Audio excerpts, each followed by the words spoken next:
We're talking about moms and babies and egg donation this morning, and in studio with me I've got Jenny and I've got Dr. Rodriguez. Now they're here to answer some of your questions and definitely some of my questions about how this whole egg donation business works, the medical aspect, and also how it works between the people getting the eggs and the people donating the eggs. How are you doing today? Fantastic. Wonderful.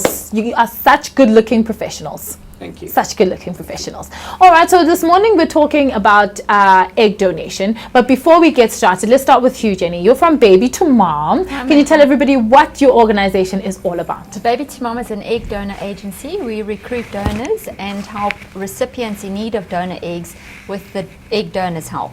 Oh, right. So recipients have an opportunity to select a donor of their preference, and with the donor's consent and informed participation, she proceeds to donate her eggs anonymously to such a recipient. Okay, now Dr. Antonio, how do you fit into that whole equation?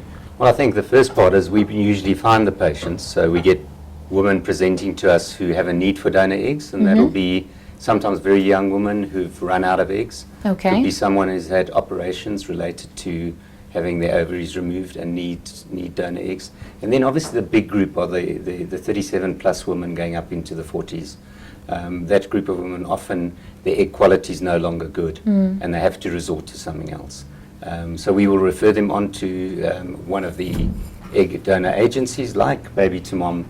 They will recruit the donor for us, do all that primary recruitment in terms of seeing whether the donor fits the recipient.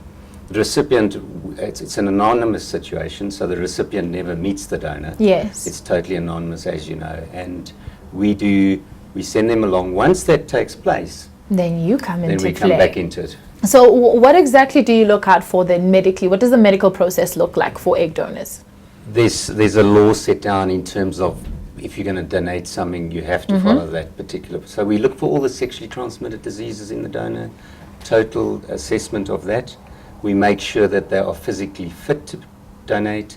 We make sure that they're socially fit and psychologically fit. So they have all those assessments. We tend to start with the psychological side, and if we're happy with that the person is generally fine in terms of their history and their psychological assessment, we carry on with the medical assessment. We pass that donor for movement into the program.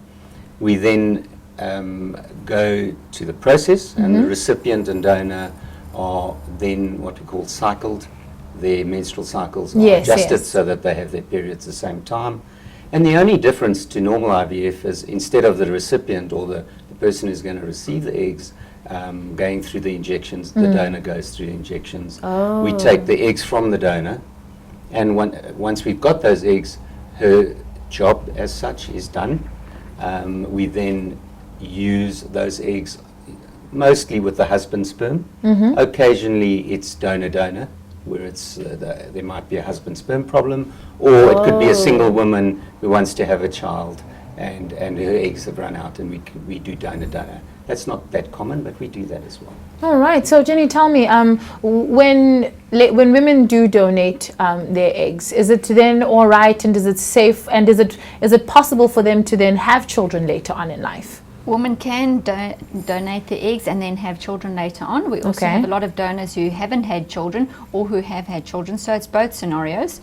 We also advise the donors, should they experience any fertility problems after having donated their eggs, that it's not likely to have surfaced or been as a result of the egg donation. It could be another problem like a blocked tube or a sperm factor. Because during the egg donor process, the screening is really around the ovaries and the eggs. It's not essentially looking at the other aspects of the woman's body. All right. So tell me then, Dr. Rodriguez, if a woman would like to donate eggs, I'm guessing if she has minor ailments happening with her, I don't know, if she suffers from the flu more than normal people, maybe you could let that slide a bit. But what sort of conditions are an absolute no-no, as in you will not compromise and let this person donate eggs? Sure. So the first one obviously is if they have any sexually transmitted diseases. Okay. I mean, that's a given. The others is that they don't have the kind of egg reserve that allows them to be a donor. In other words, they don't fit the quality of person in terms of sharing their eggs. Okay. And then there's not much else in the young age group that one would exclude, but obviously if they have a family history that's of genetic origin, where the gene could be crossed over, we would exclude them. Oh. We exclude women who come to us and have had a fertility problem, such as endometriosis, difficulty in having their own child. As a general principle, we wouldn't use them because you've got an infertility patient trying to donate eggs. But that's unusual. Oh, you know, those are unusual cases in the women that we're looking at, which are the 20 to 30 age group. You know. All right. Now, tell me, Jenny, when a woman does donate eggs, and she does it obviously out of the willingness of her own heart, as you've mentioned before on prior shows, is it possible for her to continue to donate? And is there like a time span she needs to wait, a year or 2 years or so? And is there a limit of how many times she can donate? Okay, the limit is not more than 6 donations, but it's also limited to not more than 6 donor children conceived. Okay. So if in one donation a recipient becomes pregnant with multiples, that counts as 2 or 3 or however many children are conceived. Okay. Also, after every donation, we confirm with the fertility specialist that this donor's eggs were in fact good enough for her to proceed to donate again. And it's also depending on the donor's willingness to donate again. Having said that, donors have to have a 2 to 3 month break between each cycle, and really not more than 4 donor programs in a year. All right. So it's really everything in moderation. Okay, so 3-month waiting period, and you can donate up to 6 times. Provided all these other aspects were confirmed, that her eggs are good to donate again, and not more than 6 donor children. All right. Well, after this person has donated, are there other medical checkups they need to go through? Do you continue to monitor them? Do they need to continue to visit you? The first part, just before they become a donor, is the reassurance that you're not interfering in their fertility, which you asked earlier. And what is important there, often if you're going to tell someone that or just tell the general public that you're going to take 10 to 15 eggs from them, they feel Sounds like a lot. that they've lost 10 to 15 months of their lives in terms of eggs. Women lose 300 to 400 eggs a month, irrespective of what's going on. And you're taking some of those eggs. So there's no compromise to their future fertility. They would have been dead eggs. Okay. So that's very important in the counseling of patients. And then we feel very strongly that this is a patient. This is not an egg donor. This is another patient. So we look at them during the program, and we're very careful in terms of after the program, the first 2 weeks after aspiration. In some women, it's quite uncomfortable, the abdomen. We bring them back if they're not comfortable. We re-look at them. We give them the necessary help in terms of symptomatology, pain relief. And mostly by the next period everything's back to normal. Okay. But yes, we look after them carefully afterwards. Well, that's great news. Can you please just add to what I'd recently asked Jenny about the time span that women need to wait for? Why is that? Why must there be a 3-month waiting period? It's to allow that ovary to resolve. You know, you've got someone who've got about 10 to 15 follicles with eggs in it. Each follicle is around the size of a golf ball sitting in the tummy. You've taken those out. It doesn't resolve immediately. Okay. So the feeling is that you need to give that ovary a chance just to resolve itself, and then you can do it again.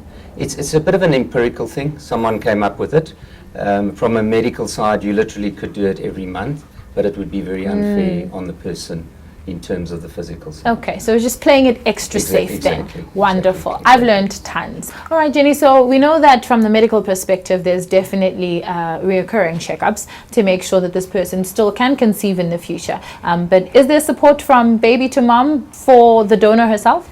Baby to Mom offers extensive support to the donors throughout the donor program, and that's during the screening and the whole donor program, as well as afterwards. So if the donor experiences any form of discomfort or pain or any concern at all, we're available, and our first course of action is to refer them to the doctor so that they can go back in for a checkup or contact any of the fertility persons so that they can get any additional medical information so that we know that they're 100% safe. All right, well, it's nice to know that you're tag teaming. Absolutely. Double tag teaming. Absolutely. Awesome. So I love these free consultations. I was just telling another medical professional, like, So awesome. And our viewers at home get to have a free consultation. So they must be wondering, then how do they get a hold of both your organizations so they can find out more? Start with you, Dr. Rodriguez. Well, I'm from MedFem Fertility Clinic, which is Johannesburg, South Africa.